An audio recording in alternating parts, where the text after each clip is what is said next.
AP deputy CM Pawan Kalyan Kondagattu ఆంజనేయులను దర్శించుకుని ప్రత్యేక పూజలు చేశారు. మొక్కులు చెల్లించుకున్నారు. పండితులు ఆయనకు వేదాశీర్వచనాలు ఇచ్చారు.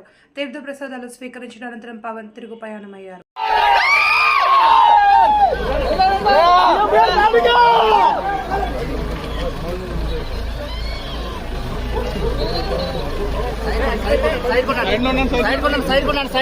Side please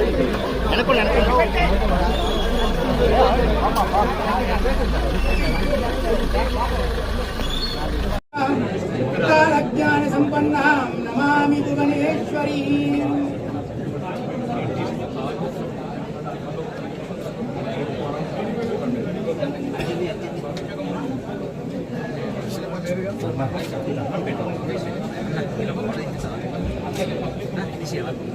వీలైద్దా